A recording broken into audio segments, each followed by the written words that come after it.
So what I'm going to get to now is talking a little bit about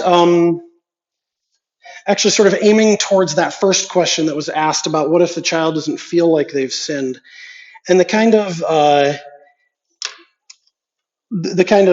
basic idea of this little section is about how do we form our children to understand sin, mercy, and the sacrament of confession. Of course, a lot of that formation we've been doing already.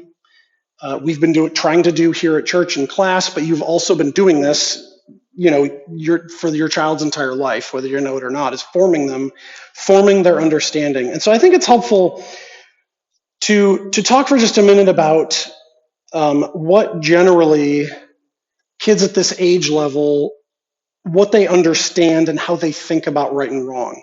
Now, obviously, if I make any specific statement, it's not going to apply to every child. So like every child is different. Every child is a little bit different, on all this. But developmentally, there are certain things that this age group is generally getting, right? The first thing is that they generally are starting to develop an intuition or have been developing an intuition about what's right and wrong, right? If they didn't long before this, they're starting to get some kind of inborn sense that some things, when they do them, they feel bad afterwards, and they know they shouldn't do them. And some things they do, they feel good, and they think it was great that they did it. Now, the important thing, obviously, to understand is that they're not always correct about these things, which I think goes to that first question: what if they don't feel like they have sinned? That at this age, actually, like at every age, that intuition is not always right. So it's something that's developing, but it's not something we can take and tell them is an infallible guide to what's right and wrong, right? I'm going to go back to my children because they're the children that I know the best. My 6-year-old son will reach out and punch one of his siblings, and I'm not sure that he actually feels bad about it afterwards. I'm not sure. He does other things that he definitely feels bad afterwards, but I'm not sure. And the way I try to tell my sisters, I try to tell his sisters, look, I know Gregory is tough, but just try to remember that a 6-year-old boy is training to do two things: hunt and fight wars. That's what boys are naturally learning to do. So he sees everyone around him as like an enemy in some kind of play war. And so if he's punching you or he treats you like the enemy, it's just part of his way of kind of like playing with the world. And not that it excuses punching, but I try to tell them that if he's mean to you and you cry, he's probably just going to want to do it more. So you should probably ignore him. So their sense of right and wrong is not perfect, but what it is a great connection point for discussion.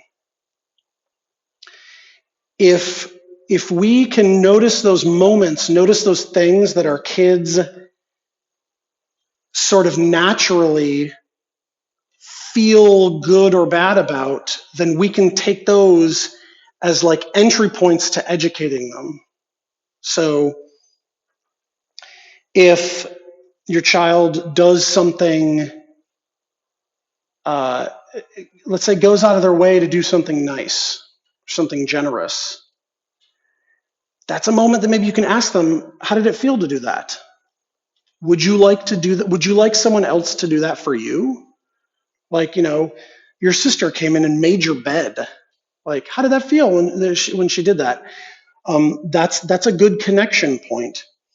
And then on the negative side, that intuition, when they do something and they have that moment of feeling that it was wrong. Now, developmentally, it's not always the best to talk to them about that when they're at the height of feeling guilty, because when those emotions are surging. So let's say, one of my daughters, if she does anything she thinks is wrong, she just like bursts into tears immediately.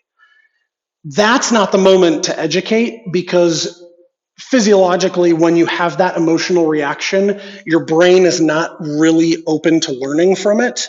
You learn from those things in retrospect. So if they have a strong emotional reaction, then that's a good opportunity to maybe a little bit later help them look back and reflect on how that felt, right?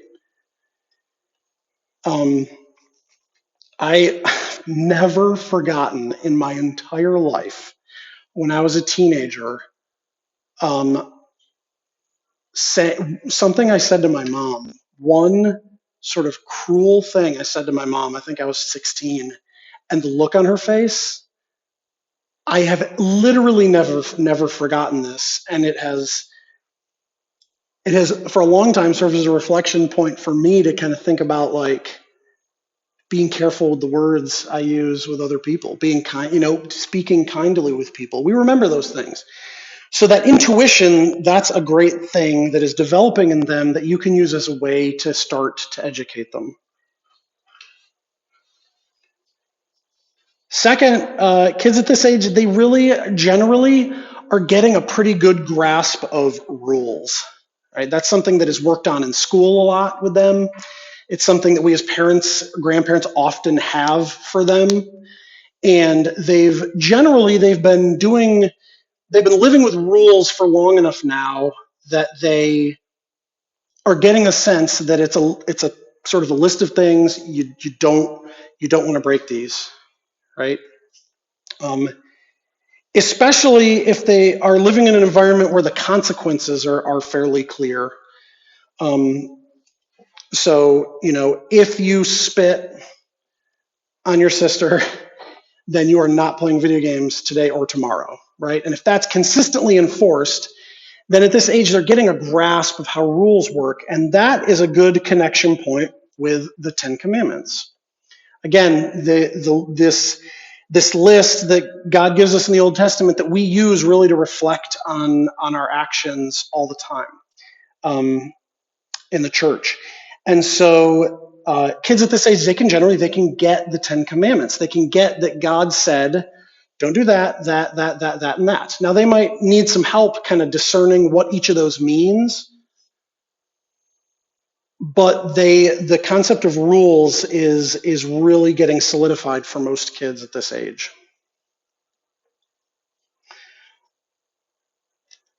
The third thing that they are generally understanding is that at this age they generally grasp and accept things that their parents show them or tell them are good,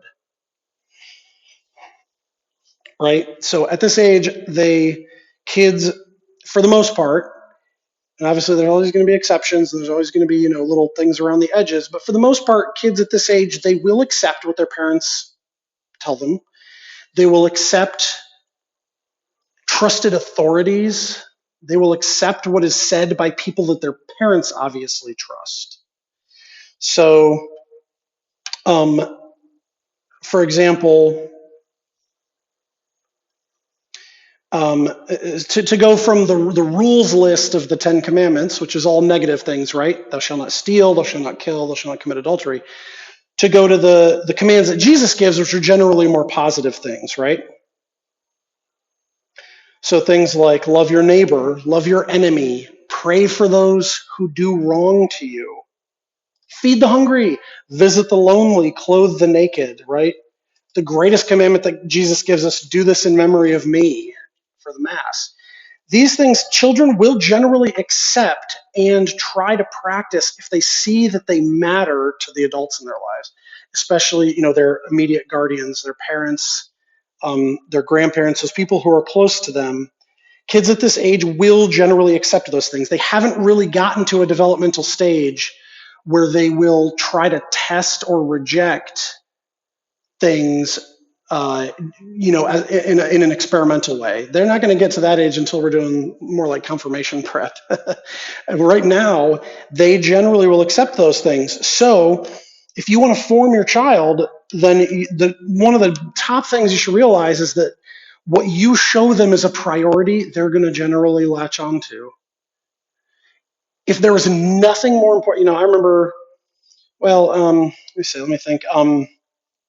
there's this kind of stereotype of the dad watching a football game. Maybe some of you lived this, I don't know. The dad watching a football game and somebody interrupts him and he like yells at him and tells him to get out of the room because he's watching the football game.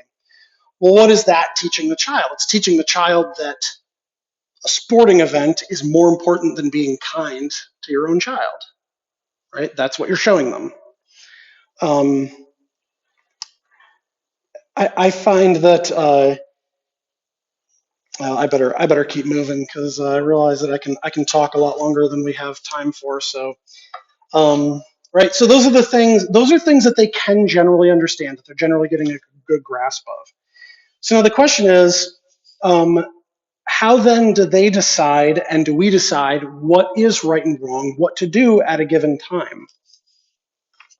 And there's a big, obviously there's a big keyword for this, something that you already be somewhat familiar with that we're going to talk about for a little bit, which is called conscience, right? What is your conscience? The classic image for people of a certain age, and well, and even those of us who saw this on TV when they were young, is Jiminy Cricket. Classic TV example is Jiminy Cricket in Pinocchio, who follows Pinocchio around, kind of like giving him advice, telling him what to do. Another famous image is the angel and the devil on your shoulders, that they used to do on TV a lot and stuff. Like, person is trying to decide what to do, and they've got a devil on this shoulder telling them, eat the Butterfinger, and the angel on this shoulder telling them, no, eat the salad. And then I just whack the angel off my shoulder and eat the Butterfinger. What conscience is, right, is an interior voice, and this is straight out of Catholic teaching, this is straight out of the Catechism of the Catholic Church, is an interior voice that tells you what is right and wrong, that helps you discern. And believe it or not, the Church teaches that we should, in every situation, follow our consciences. But there is a trick, there's kind of a catch to that. The catch is that our consciences are not always formed very well. Right? So think about any, I was thinking about this, thinking about conscience and how to understand it.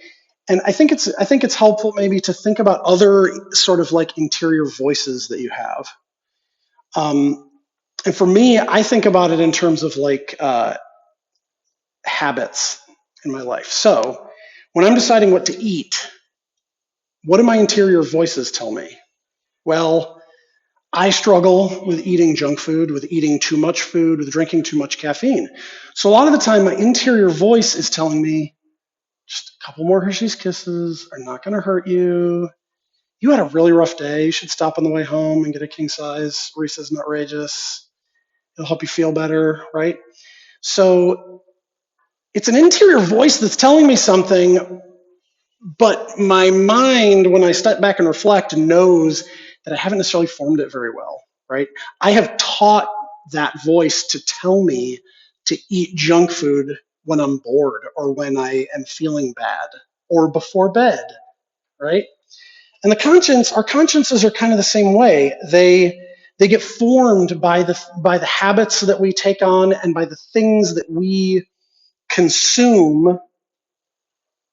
Not necessarily consume as in physically eat, but the things that we take in form our consciences. Excuse me.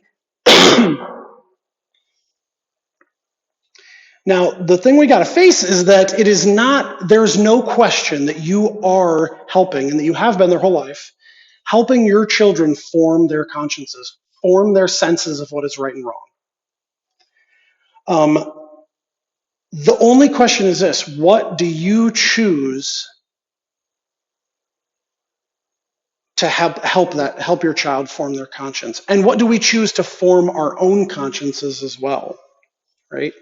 So my child is their sense of right, my children, are their senses of right and wrong being developed just kind of randomly, like based on whatever they see or hear or read or whoever they hang out with? Am I not very careful about that? Or have I been more intentional about what to teach them, what to pass to them, who to let them spend a lot of time with? And what I would encourage you to do for your children's sake, but also for your own sake, is to just be intentional about what is influencing them. And this especially goes for media, especially I think goes for um, tablets and phones and what they're consuming electronically. Um, my daughter is a friend. She tells me it talks about death a lot at school, and it disturbed me a little bit. But we know this girl fairly well, and we know her parents, and so I kind of thought about it a little bit and investigated a little more. And I mean, and this one of the things about this particular friend of hers is that she spends a lot of time by herself, and she has unrestricted access to media. So this girl watches a lot of anime, a lot of these Japanese cartoons that are not necessarily appropriate for children. She's filling her mind with violence and death, and so that's what she talks about at school. What we put in is what is going to come out. Um, and this is a lifelong process. So I would encourage you to do, and what the church encourages you to do, is be intentional about what is influencing your children and yourself, and to in different ways and to certain extents try to immerse them in positive things and in what God has taught us in scripture and the tradition of the church, the teaching of the church. Also, conversation with good trusted people in their lives, right? um, we are formed not only by the media we take in, by the things we read. We're formed by what our parents say is right and wrong. We're formed by the people we hang out with. Um, and if you're not sure about this and you want to teach, you want to show your children what to do and you want to learn what to do yourself, then I would encourage you to pray and to listen, because God will always hear you if you say, God, I don't know what the right thing is to do. I don't know what I should be doing with I don't know what I should be teaching my child. I mean, I pray this stuff all the time. Every time one of my kids does something, um, that seems like a really sad choice. God, what can I do to help this child make better choices? And if you pray and you listen, He will talk to you over time. And I am counting on that so that my 6-year-old isn't in jail when he's 17. No, he's not really that bad. He's actually a very sweet boy. He just is he's super rough and super physical and super wild. But he is actually very sweet.